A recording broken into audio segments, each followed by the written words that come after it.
Muy buenas tardes, espero que estén empezando bien el fin de semana. Vamos a acercarnos a la palabra de Dios. Hoy empezamos la lectura del capítulo 14 del Evangelio según San Lucas. Un sábado Jesús entró a comer en casa de uno de los principales fariseos. Ellos lo observaban atentamente. Delante de él había un hombre enfermo de hidropesía. Jesús preguntó a los doctores de la ley y a los fariseos, ¿está permitido sanar en sábado o no? Pero ellos guardaron silencio. Entonces Jesús tomó de la mano al enfermo, lo sanó y lo despidió. Y volviéndose hacia ellos les dijo, si a alguno de ustedes se le cae en un pozo su hijo o su buey, ¿acaso no lo saca enseguida, aunque sea sábado? A esto no pudieron responder nada. Palabra del Señor. Una comida en casa de un fariseo importante, un día sábado. Lucas nos ubica en ese espacio en el cual nos vamos a quedar, por decir de algún modo, porque mañana seguimos escuchando este relato de Lucas donde Jesús tiene oportunidad de señalar varias cosas. Uno podría decir, Jesús está siendo observado, pero él también observa. Y a partir de lo que observa y a partir de comentarios que se hacen, entonces tiene oportunidad de transmitir algunas enseñanzas, en este caso respecto del descanso del sábado.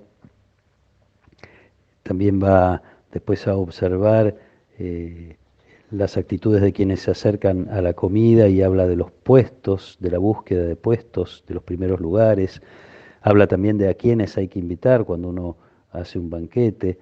A raíz de un comentario de uno de los comensales, incluso Jesús introduce en este diálogo que tiene en esa comida una parábola, la parábola de los invitados a un banquete, etcétera. Bueno, nosotros vamos a leer hoy y mañana, después se suspende la lectura continua el domingo por ser domingo y después el día de todos los santos y de todos los fieles difuntos que tienen su lectura propia cada uno de esos días. Pero podemos tomar el Evangelio en el capítulo 14 y seguir esta secuencia que nos ofrece Lucas.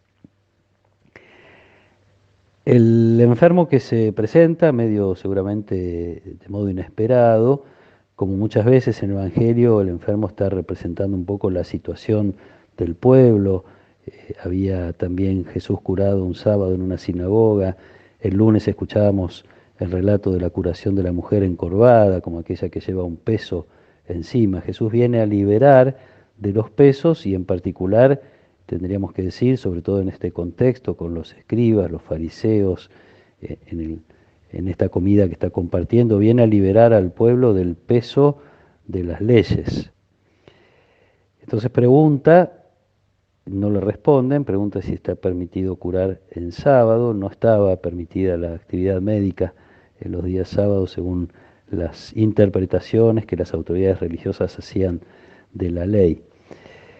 Tiene Jesús esta delicadeza, uno diría, de preguntar, pero no encuentra ninguna respuesta, sana, casi sin, o mejor dicho, sin hacer ninguna otra consulta, sana a esta persona enferma que se retira, lo despide.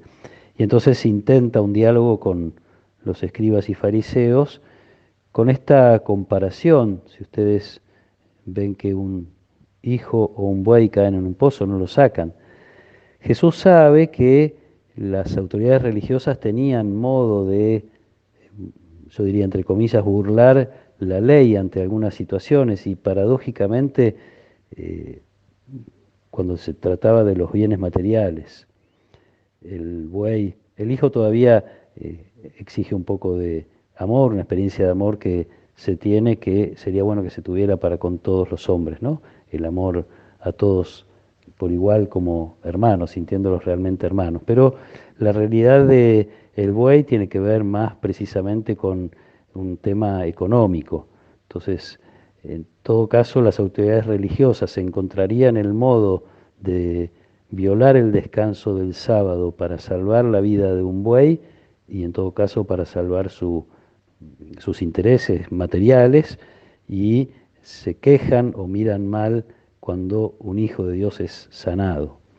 Es un poco terrible, pero en definitiva Jesús les está mostrando algo que todos sabemos, que nunca nos viene mal recordar que los bienes materiales siempre están por debajo del bien de las personas.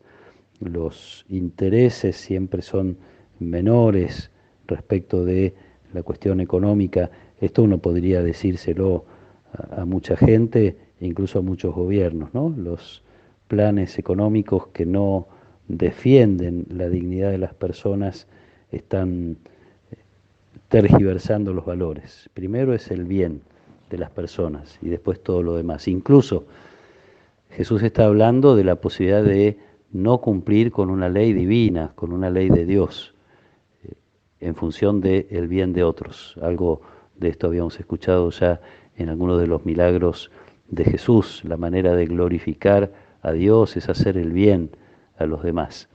Entonces no hay ley. Si ni siquiera la ley de Dios puede ser obstáculo para hacer el bien a otros, no puede haber ninguna ley. A lo mejor creo que acá sí nos puede ayudar también a nosotros el Evangelio a descubrir si hay cosas que tienen que ver con nuestras costumbres, con nuestras tradiciones, con nuestras prácticas, a lo mejor incluso humildemente podemos reconocer con nuestros prejuicios, qué cosas pueden estar siendo obstáculo para que yo me acerque a hacer el bien. Es muy difícil porque a veces hay personas que se presentan de un modo que cuesta pensar primero en cómo le hago bien, sobre todo si son personas que agreden, que son violentas, etcétera, lo que sea. En todo caso, me parece lindo esta mirada. Si hay una observación de Jesús que nos está diciendo que no hay cosa que pueda ser obstáculo para hacer el bien a los demás, entonces podemos revisar en nuestro corazón, en nuestras actitudes, si hay algo que nos detiene. Seguramente no un mandato religioso, pero sí probablemente algún otro tipo de mandato familiar, social, cultural, etcétera. Revisar nuestro corazón y pedirle a Jesús que nos ayude a purificar también esto, que la meta diaria de nuestra vida de fe sea buscar siempre el modo de hacer bien a los demás. Un ejercicio difícil, un ejercicio que podemos hacer con la ayuda de Jesús y con la fuerza de su Espíritu. Pidámosle que nos ayude a vivir así, en lo personal y también como comunidad, descubriendo cómo hacer siempre el bien a los demás como camino para glorificar a Dios, que es lo que deseamos. Que el Señor nos acompañe en esta tarde, que Él nos proteja y nos bendiga. En el nombre del Padre, y del Hijo, y del Espíritu Santo. Amén.